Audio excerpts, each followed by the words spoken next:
Hello everyone and welcome back guys to a brand new video where today we're here back with round 16 of season 5 of the F1 2020 My Team career mode. Every time I say season 5 it just seems absolutely insane here on F1 2020. But yeah, we're back once again though, ready for the Singapore Grand Prix. You guys know the drill. If you missed out on the Italian GP last time out, I would definitely recommend going back and checking out. Of course there will be spoilers in just a moment, so obviously this is your warning, as well as obviously the fact if you do go on to enjoy this video, make sure you leave a like, get yourself subscribed as well. You know, we're trying some different content at the moment. Obviously yesterday we actually did an F1 podcast with our good friend Jamie183 where we went through and predicted our team's finishing order for the F1 2021 season. We've also, of course, kick-started the F1 Fantasy League as well. That is going to be running throughout the entirety of 2021. So obviously, if you want to get yourself involved in that, click down below as well. But yeah, heading though to the Singapore Grand Prix weekend. Have we seen any more upgrades coming from Mercedes? No, it looks like we're all level as we head into this weekend. So Mercedes still do seem to be the team to beat at the moment. We might be able to get a couple more upgrades on the car though as we head in towards the flyaway season. You can see we've got a completely maxed out powertrain, pretty much maxed out durability as well. We're waiting on one more upgrade to come through from Honda, if I'm not mistaken. Obviously future season, so we won't get that all sorted ready for this weekend. But we are going to apply therefore a couple more upgrades to the car. We're going to go with the front wing cascades.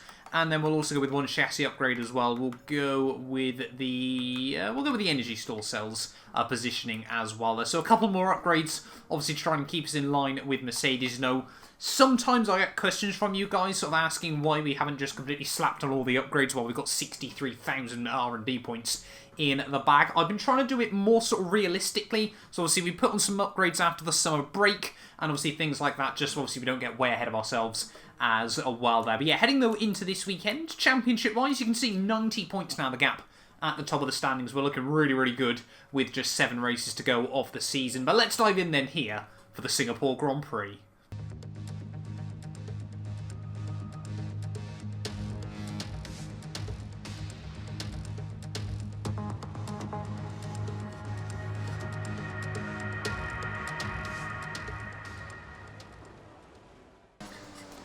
Here we are then, qualifying day for the Singapore Grand Prix, and arguably the most difficult track in the world of Formula 1 to try and get a lap hooked up around is this Marina Bay circuit. Obviously so tight and technical. You've really got to be absolutely on the limit. Maybe Jeddah in 2021 will be just as difficult, if any of the onboards I've seen from Assetto Corsa. It seems to be, yeah, another track that's going to be very difficult to hook up. Obviously just the nature of all the close barriers and the high speed in a few places. Not so much high speed around Singapore. Obviously down the Raffles Boulevard yeah, I've got quite a bit, you know, 210 miles an hour is certainly not sluggish by any stretch of the imagination as we head down in towards Sector 2. But yeah, a little bit of drizzle at the start of qualifying. It's meant to be dry now for the rest of the weekend. Now I am, however, a little bit worried about one of the engine components. Not too sure what it is. It is the ICE. So obviously quite a major engine component, I won't lie. Not too sure I want to risk it this weekend, obviously, and try and get another weekend out of that component. Obviously, we're going to have to take some grid penalties at some point. It's just a matter of when, I think, at the moment. Anyway, rounding the final couple of corners, though, coming to finish off our qualifying lap here from the Singapore Grand Prix. It is going to be a 32.3, so quicker than our teammate Verstappen on both the sets of mediums there. So very happy with that lap. It actually was felt a lot more hooked up than I ever realised it would be there. Will that get us through into Q3? And the answer to that question then is yes, that is good enough to get us through into Q3 then. A very mixed up grid so far this weekend. 7 cars from 7 teams inside the top 7 at the end of Q2 there. You can see Albon, though, was the fastest man ahead of Valtteri Bottas and Pierre Gasly there. But all 4 Brits making it through into Q3. Lando Norris actually the fastest of us all there. The only man... Well, no, he has taken 1, maybe 2 race victories in the My Team career mode. But yeah, very quick, very comfortable actually with the pace as well there. Can we get another good lap in Q3? Or are we just... Oh, normally it's Mercedes take off the sandbags. That seems likely. And unfortunately for us then, the heavens have opened once again, ready for Q3 in the Singapore Grand Prix. I've tried to go out as early as possible in the session just because I'm a bit worried the track is meant to just get wetter and wetter. So it might be one of those qualifyings where just getting a lap in as early as possible is going to be key to try and move yourself further up the order ready for this Grand Prix. So once again, changeable conditions here in Singapore. If I'm not mistaken, we had this last season as well, and it created quite a spicy grid ready for the race as we try and get on the throttle out of the first couple of corners. There, be really, really careful not to lock at the fronts as well. Come on. So much wheel spin. Obviously, this thing generates so much torque nowadays.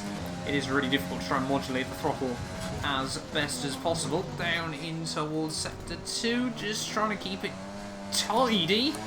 How many oversteer moments are we going to get on this lap, and how many lockups like that as well, where just the front end won't grip up. Oh god, wall up in the outside wall as well. Not been the tiniest lap so far, but we haven't binned it yet. And there is still a bit of a dry line as well, which could be absolutely critical. Okay, we're seeing good times on wet tyres. Looks like it's time to box. That is not what we want to hear as well then. So the team's saying there's better times coming out on the wet tyres there as Gasly sets a 54.9. So no wonder we're struggling for grip then. If apparently the wets are the way to go at the moment, we're going to have to come to the end of this lap. It might be our best chance of a good lap still, nonetheless, but the team might have made a bit of a gamble. That hasn't paid off there. Bottas is a 54.0, 9 tenths clear of Gasly, but look at that, we've just got nothing as we head in towards the final couple of corners here. We might have completely botched the strategy in Q3 here. We're going to have to go out on a set of full wets, but this is not looking good. And unfortunately, it doesn't look like we're going to be able to get out to go for another lap here, so it's not been a good qualifying for the 212 Motorsport cars. They're 8th and 10th, as we just didn't have enough time to get back out on track right in the dying stages of the session there. That is absolutely heartbreaking, but on the other hand, we may as well take the engine penalties, and we'll be starting this one from the back by the looks of it. Qualifying finished, it's time to remind ourselves of our top three: Russell, Gasly and Lando Norris. Well, that wraps up qualifying, but don't worry, we'll be back tomorrow as we head into the Grand Prix.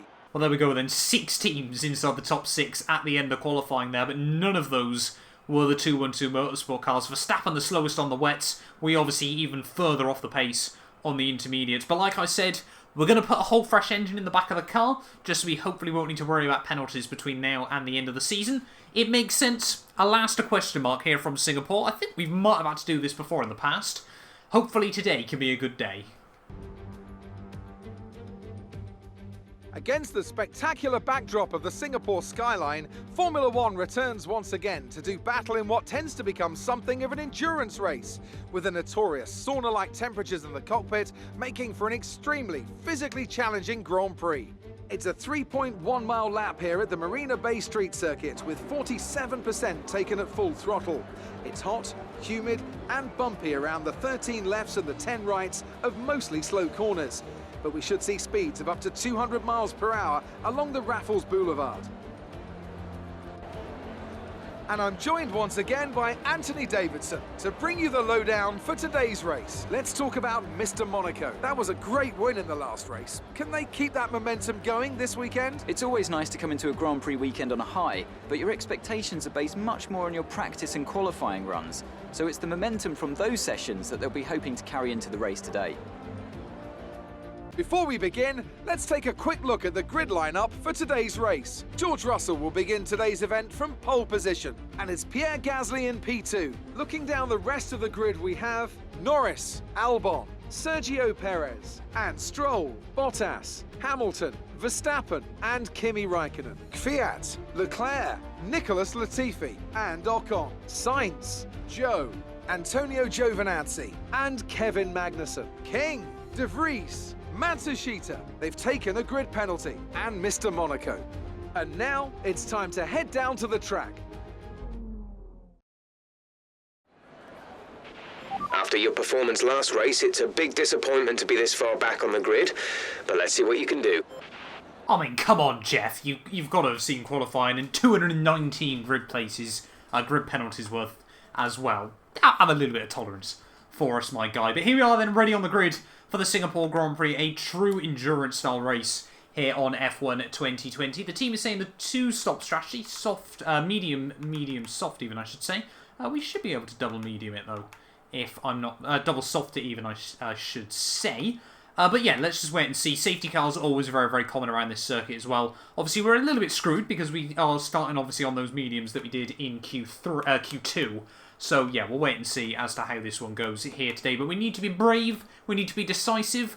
However, we have got a 90-point lead in the championship. We don't desperately need to walk away with a win this weekend. The consistency that we've had throughout the first 15 races should hopefully allow for a couple more blunders if it does come to it in the latter stages of the World Championship. But let's dive in then here for the Singapore Grand Prix. Round 16 of the season. We've got, who we got? Matsushita and De Vries just in front of us. 5 red lights. And it is the lights out, and away we go. Off to a pretty tidy start as we head down towards someone. No heroics. We'll have a look to the outside of a couple of people, though, if we're going to be able to. They're 3 wide between the racing pointers. Look at that, just everyone sitting on the apex. Don't get squeezed down into the wall on the exit the first couple of corners, but a very good little start, actually, finding the grip, finding the space around the outside, and we're straight up into P17 of the Grand Prix, so 5 places made up right off the bat there here in Singapore. As Sainz trying to look up the inside of Giovinazzi. He's got his teammate Latifi, I think, in the worldly heights of 11th place at the start of this Grand Prix. It's all we think about it on Giovinazzi down in through Sector 2. We have Jordan King trying to look round our outside as well, so everyone trying to go for moves early on here in Singapore. But we've got past both, most of the back marker cars, as well as a couple of others as well there. I think it was Guan Yu Zhou in his racing point that was struggling at the rear of the field as well. But are we going to be able to do anything on Giovinazzi? One of my favourite overtaking places. Get it slowed down, nice and tidy. Don't want to go into the back of Sainz. We'll hang Giovinazzi out to dry. And remember, 16th. Good little start then, up 6 spots. I think Latifi's under a lot of pressure from Danny Kvyat as we head through the first sector of lap 2. Hopefully this can work out for us. We're a long way back, but obviously everyone just concertinaing up there is Sainz. Not too sure what that line was heading out of the first couple of corners. Onto the Raffles Boulevard once again. Haven't got the best top end speed this weekend. Obviously we have gone with quite a high aero setup. Are we able to have a look at the inside? No, I think better of it. Latifi's lost 1 spot to Danny Kvyat, who's got a very, very quick AlphaTauri underneath him, as Ocon now trying to have a look, as we try and have a look around the outside of Sainz. No idea how he didn't go into the back of the McLaren there, but it's another place gained. And we're to 15th. George Russell setting the new fast lap of the Grand Prix at the end of lap 2, controlling the pace. At the front of the field is our nearest title rival. What are we going to be able to do though as we head out of the final couple of corners? A 40.0, that goes to show just how much the dirty air slows you down around here. Latifi, another lock-up in towards the first couple of turns, so he's still struggling as Sainz tried to make something work there. That was never going to happen. We try and get the power down on Charles Leclerc.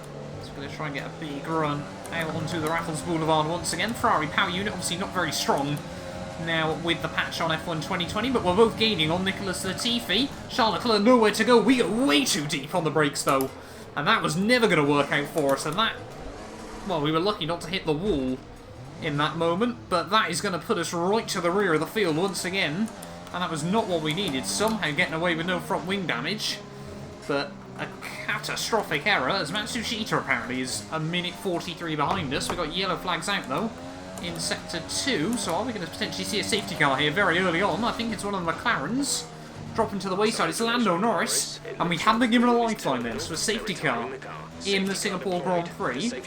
What does it mean for our strategy though? Do we try and go long on another set of mediums? Or do we just, well, there's no point staying out here, we may as well try and do something. I don't want to use the hards, they don't work around here. Get rid of that, thank you. Yeah, we'll go on another set of mediums. So I think a lot of people are diving into the pit lane then. So we head through the final couple of corners. Yeah, huge chunk of cars into the pit lane here in Singapore. We need to make sure we get it slowed down nice and tidy though. There we go. Into the pits we go. Are we going to get held? We probably will get held. I don't know if Max has got any damage or anything. I think he's coming back out onto the circuit though. And yeah, we're going to go on to a fresh set of mediums as well here. Just try and go long in the Grand Prix. So nice to see that we've had the same idea as most people. We're going to get held, but again, it doesn't really matter at this stage of the day. Kind of feel sorry for Matsushita though. It seems to be a glitch on F1 2020, where if you get grid penalties that send you to the rear of the field, whoever starts P20 first ends up a lap behind, but it normally then corrects itself at the end of a Grand Prix. Normally, I think. Try shifting up the gears a little sooner. This should help us save some fuel. Going green once again then here for the Singapore Grand Prix as we head through the final couple of corners. Matsushita, unfortunately, getting blue flags on us there. That is a very, very annoying glitch that certainly needs to be looked into here on F1 2020. But look at the concertina up through the first couple of corners there. We got Bottas in 17th, Verstappen in 18th, Hamilton in 19th, and myself in 20th at this stage of the day there. So all of us are way out of order, but hopefully we can sort of work together and try and just carve our way back up through the order. Yeah, just obviously cannot afford to make the same mistakes we did early on in this Grand Prix, as there's a couple of cars duking it out. It's Nick de Vries, I think Sergio Perez up the inside of, who was that, Hamilton, sorry. And we have dispatch now of the Ferrari man.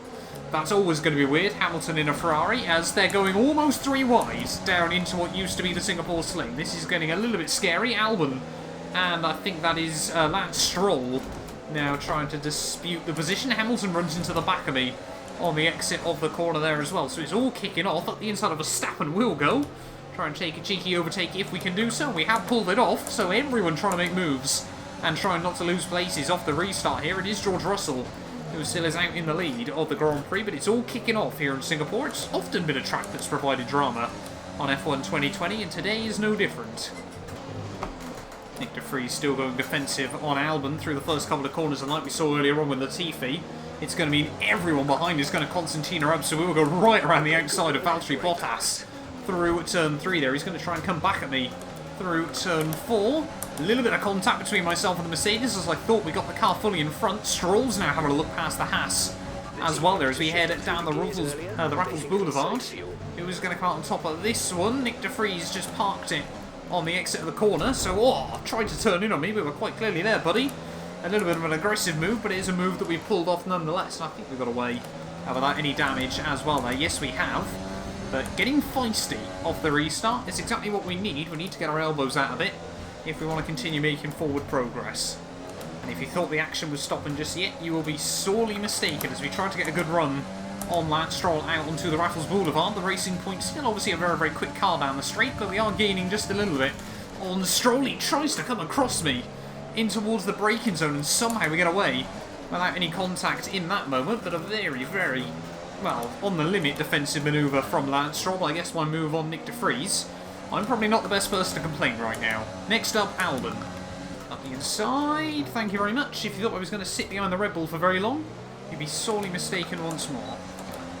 Round in the final corner to start lap 9. We still haven't actually been inside the top 10 at any point in this Grand Prix, but Magnussen going defensive on Sergio Perez. Will trying to look up the inside of K-Mag. Just about enough room as we're almost 3 wide through turn 3 there. Fair play to the pair of them for being able to get through there with no contact whilst I was just trying to look for something. Can we try and get a big run on the exit though, as we're really struggling with back-end stability still in this car. Straight past Nick de Vries. Nothing he can do to defend himself there as we head up the back straight. Have a look at the inside of Perez as well. This is a cheeky double overtake.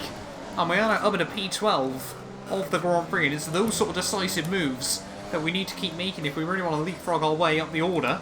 I'm intrigued to see where Russell's going to come out when he does finally pit, because he has had a pretty clean day of it so far. I think I've just noticed on the minimap, Nick Latifi must have a nosebleed. He's up in P5 at the moment in this Grand Prix. I don't think he's ever seen those worldy heights. It's almost into the back of Gasly. Through turn 1, he completely slams the door on us on the exit of the corner as well. So we have to take evasive action. Oh, come on. Still, yeah, really pushing the car to the absolute limit. Don't want to overstep the mark, though, one bit. Let's hopefully now we can get a run on Pierre Gasly, but that AlphaTauri is an absolute weapon down the straights nowadays. But help if I remember to actually open up the DRS as well. But Giovinazzi is holding up him and Guan Yu Zhou. Gasly's going to go defensive on me. Oh, he ends up having a look up the inside of Guan Yu Zhou. Not sure if that was just he got a little bit scared by me showing the nose or what. But up the inside of Pierre, we do show him the outside wall. But I think we both got away with no contact there. And we're up to 11th. Can we try and do the same sort of move we've done a few times already to Guan Yu Zhou, the Felipe Massa, as I'm going to dub it up the inside? Yes, we can. Simply done. And for the first time today, we're up to the points. Into the pit lane. He's going to be Nicholas Latifi, who dives into the pits as we're going to have a look around the outside of his teammate through turn 1. Oh, a little bit of contact. And for the second time in 3 Grand Prix, we've had contact with another driver that's left him spinning. I thought, in all honesty, Giovinazzi was probably going to back out of that. I don't think he's really in a battle with us at this stage of the day, but not what I wanted to do to the poor Italian driver there. We're going to get a big run on Jordan King nonetheless. Look at the overspeed we've got on the Alfa Romeo. Again, a cheeky move where we just get the nose up the inside, and suddenly out of nowhere we're into 6th. We actually had a lap of clean air there, and I must admit, the car is feeling quick when we're by ourselves in this Grand Prix. We need to try and get past Sainz though as soon as possible here, as George Russell is still out there at the moment. I think actually he started on the mediums, didn't he? So we might be able to go a few more laps in this Grand Prix, but I don't really want to be sat behind Sainz. Whoa. Through the final sector of the lap. They're getting all kinds of squirrely in towards the final few turns, however. Here we go. Everyone into the pit lane in front of us, including George Russell. So we are now going to inherit the lead of this Singapore Grand Prix. And no, George was on softs. So he's done a mega job to get those to the end of lap 12 here. What tyres is he going to go on to, though? That is the big question in my eyes at the moment. We're not going to find out, unfortunately. Our plan is still to go on a double set of softs to the end of the Grand Prix. So it will be a 3-stop strategy from ourselves. George Russell, though, might be trying to 1-stop onto some softs to the end. Some hards even, I should say, to the end. That's what I'm talking about. New fastest lap of the Grand Prix. The team is still saying we're going to be on the hards when we do come into pit. I'm probably going to be looking at maybe lap end of 15, end of 16. Obviously, we'll have 2 really just sort of, well, it's basically qualifying laps to the end of the Grand Prix. At this point, it feels like. We're just pushing like absolute crazy. We're feeling good, though, like I said. So this definitely isn't over. Well, the team did want us in at the end of this lap here, but to be honest, we're still pulling away like a second a lap over the guys behind us, so I really don't see any point in pitting in just yet. I'm really wondering now whether if we can somehow stretch these mediums to about the end of lap 22, 23, which, to be honest, might not actually be that difficult. They're only at about 36% wear on the rears. We might be able to just go one more pit stop to the end of this Grand Prix, and we might absolutely be able to strategy masterclass ourselves into a really strong position. We have done a last to first before in this series. I think we've done 2, is it perhaps? I know we did 1 back at Mexico, but I think we might have done another one as well somewhere. And genuinely, today might be the day we could do a 3rd. Oh, there we go. Everyone else into the pit lane, so Russell is going to move himself back up into P2 of the Grand Prix, but I'm just hoping... Oh, he's on another set of softs, so he's going to have to pit again before the end of this, so we are looking in very good shape at this stage of the Grand Prix. Obviously, we're going to need to pit once more. I was a bit worried that obviously if Russell was going to be able to stay out, we just wouldn't be able to close up the gap to him in time if we did do this 2-stop, but it is shaping up nicely. And in today's episode of Things You Never Thought You'd See in an F1 My Team career mode video, Latifi is 4th place for Williams. Is he about to pull off an absolute worldie? Obviously, we saw Giovinazzi get 7th last season. I think Giovinazzi also scored a point. Was it the Australian Grand Prix this year as well? I know he scored 1 really early on in the championship, but could Latifi walk away with a huge... I mean, it would be pretty much twice as many points as Williams have ever had in 5.5 or 4.5 seasons of this career mode, but still a long way to go. We go Russell into the pit lane again, so it is Capure. Now up into P2, are we going to see Latifi in the podium places? As he rounds the final couple of corners, this could be absolute scenes in the Singapore Grand Prix. Is Latifi about to move himself up onto the podium? Let's just wait and see 1 minute. Yes, he is. Look at that. Get that in your scrapbook.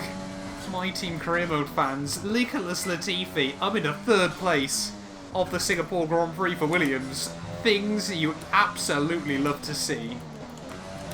Oh, Latifi's coming to the pits. I thought he was about to get P2 then, as Danny Kvyat had dived into the pit lane, but unfortunately Latifi is going to come back in, and he's going to fall back down the order in this Grand Prix. It's been a valiant effort by Nicholas Latifi, but we are probably going to pit as well at the end of next lap. But 42 seconds the lead. Bearing in mind, yeah, 21 laps ago, I mean, even less than that, what, 16 laps ago we were in last place? It's gone well so far. The mediums are OP around here, it appears. In towards the final couple of corners then of lap 22. We've got 9 to go here from Singapore. We are going to go on to a fresh set of these soft compound tyres for the first time today. Make sure we get it slowed down nice and tidy. We've got nothing to risk at this stage of the day. Raikkonen in P3 just behind Esteban Ocon there, who's clear up in P2. Charles Leclerc 4th and Carlos Sainz 5th. It is looking like a big day for a lot of drivers, and that's always what Singapore has provided, sort of those shock results you get as well there. 2.4 second stop, that, again, it doesn't really matter at this stage of the day. Hopefully we just can bring this thing home now, all nice and tidy in one piece. It's been a while since I felt this confident with this Formula 1 car, but Singapore's always one of those tracks where if you're in the groove, you are really, really in the groove. And yeah, hopefully we can just enjoy this thing to the end. Hopefully we can set a new fast lap of the Grand Prix as well, but with 9 to go, it's looking perfect. What more can you say? I thought we'd go for one qualifying style lap towards the end of this Grand Prix around the final corner. A 32.98. That feels pretty good in the latter stages of the Singapore Grand Prix. In fact, that was near enough as quick as our qualifying time, if I'm not mistaken now. I think, yeah, that was only a couple of tenths off our qualifying time, and we've still got, what, another 7 laps to go here from Singapore. The gap has opened up by nearly 10 seconds to Ocon since we pit, what, 2 laps ago. We are just in another league this weekend. I mean, the AI is still on Ultimate. There's nothing changed about that. We're running, I think, 103 around Singapore this weekend, just because it's generally a track the AI can be quite strong at. But, I mean, today, yeah, we've just been in our own groove, and it's really paid off. It seems saying we're boxing again at the end of this lap. I'm not going to, but we very easily could, and still would be very, very comfortable towards the end of this race. The gap, I want to see if we can get it back up over 40 seconds to Esteban Ocon in P2, and to be honest, with the rate of knots it's going up at, just look at every single split time, it just seems to pull away by another couple of tenths or so. Yeah, I just don't know.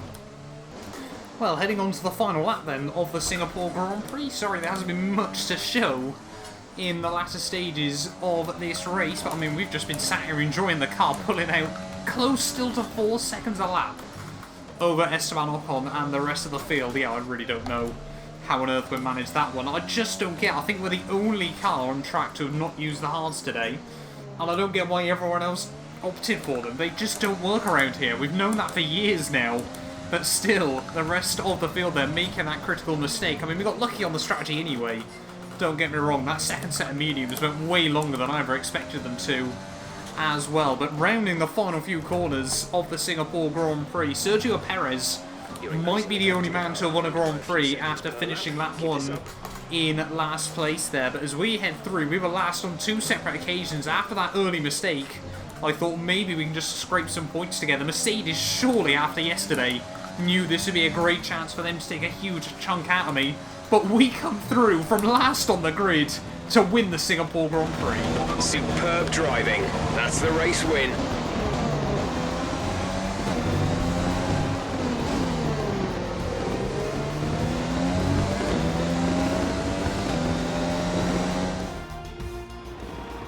What a great race it's been then. Another classic Singapore Grand Prix, and they've held on to take the checkered flag here today.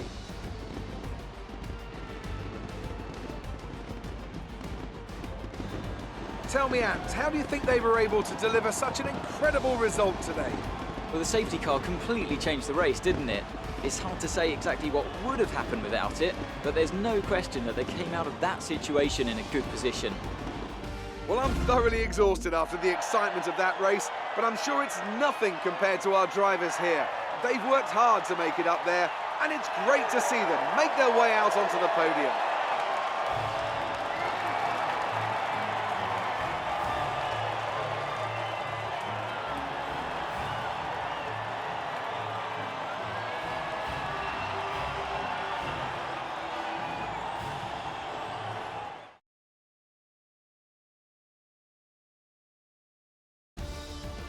And after this round of the World Championship, here's how things look in the drivers' table. Mr. Monaco increases their championship lead. Let's focus on the driver of the day, Anthony Davidson. Who do you pick? I have to give it to Mr. Monaco. There was a lot going on all down the field, but they were the only one who I really felt maximised their potential. Let's move on to the constructors. The current leaders continue to extend their lead at the top. Meanwhile, a strong weekend from Red Bull this time out, and they improve their position in the championship. After an event like that, who knows what the sport has in store for us next time?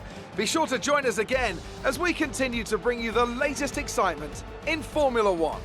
Well, there we are then, guys, the end of the Singapore Grand Prix. And yeah, 6 different teams once again finishing in the top 6 there, but it is ourselves who win from P22 on the grid there. Ocon, Charles Leclerc and Raikkonen finessing the one-stop strategy, as well as Carlos Sainz actually, to all leapfrog themselves up inside the top 10. And has there ever been a Grand Prix before where everyone... Well, I mean, yeah, Raikkonen technically started 10th, but has there ever been a Grand Prix where everyone on the podium started outside the top 10? That's one for you statisticians to let me know down in the comments below there. But yeah, fastest lap by what? 3 seconds? 2.5 seconds, I think, over George Russell there in P9. And yeah, like I said, Mercedes surely after yesterday were like, right, 90 points the gap for George Russell to close down in the flyaway season. If we can take sort of 15-20 out today, it might just be possible by the end of the year. But surely now, after we've further extended the gap, obviously we'll have a look at the moment at the point standing. Surely now, yeah, world title number 4 is inbound for. It's more a question of when rather than if I feel at this stage of the championship. Not that I want to get too complacent or anything like that. Nonetheless, there we are. Ocon from 14th to 2nd, Charles Leclerc from 12th to 3rd at the end of the day there. He must have just nabbed Raikkonen right at the end there. I mean, if you look from 3rd down to P13, actually a brilliant finish there. 4 seconds separating that huge train of cars there. But you can see Gasly 5th, Sainz in 6th there. Gasly actually the strongest man on, well, apart from myself, obviously, on the two-stop strategy there. He was really the man that, had things played out normally, could have gone on to win this Grand Prix. I can't lie. Sainz in 7th, Albon in 8th ahead of Valtteri Bottas and George Russell, in 8th and 9th place there. Sergio Perez rounding out your point scorers there. Verstappen down in 13th. I'm sure he's left with a lot of questions to be had after that Grand Prix as well. You can see the rest of your finishers. Nick de Vries and Giovinazzi a lap down. Matsushita technically a lap down as well, but I mean, yeah, a weird bug that I thought would fix itself, but actually didn't. But again, it didn't really make much difference at the end of the Grand Prix there. Championship-wise, 114 now the gap at the top of the field, so as long as we lose less than 10 points in the next, what, 3 Grand Prix? 2 Grand Prix, actually, we will be world champion before we even head to the US Grand Prix later on this season there. Gasly now just 1 point behind our teammate Max Verstappen as well there after that good result. Ocon still in 5th, Bottas even, I should say, still in 5th there, a little way ahead of Esteban Ocon there. Exceeds Stroll and Danny Kvyat in 7th and 8th place, still duking it out there. Albon in 9th, Charles Leclerc and Sainz get the jump on Perez up into 10th and 11th there, as yeah, Perez down into 12th place. No other movers though in your Drivers' World Championship. Constructors-wise, the Red Bull get the jump on Racing Point after a brilliant weekend for the Milton Keynes-based squad there now, just 1 place behind their sister team as well, but still near enough 100 points back. Renault as well, still ahead of McLaren there, and Ferrari still, despite that podium for Charles Leclerc, still down in 8th place at the moment in the Drivers' World Championship. Constructors, sorry, even I should say, but only 7 now behind McLaren as well, that there's still definitely a battle to watch out for between now and the end of the season. But thank you all so much for watching this video nonetheless. If you have enjoyed, do make sure you leave a like. Get yourself subscribed as well. Surely that race result deserves a like and a subscribe. But yeah, we will be back very, very soon. For round 17 of the season, we head to the Russian Grand Prix. You guys do not want to miss it. A big thank you to our channel members for making these videos possible. You can be featured in these end clips as well as granted access to some other exclusive perks for just £1 a month by clicking the join button below.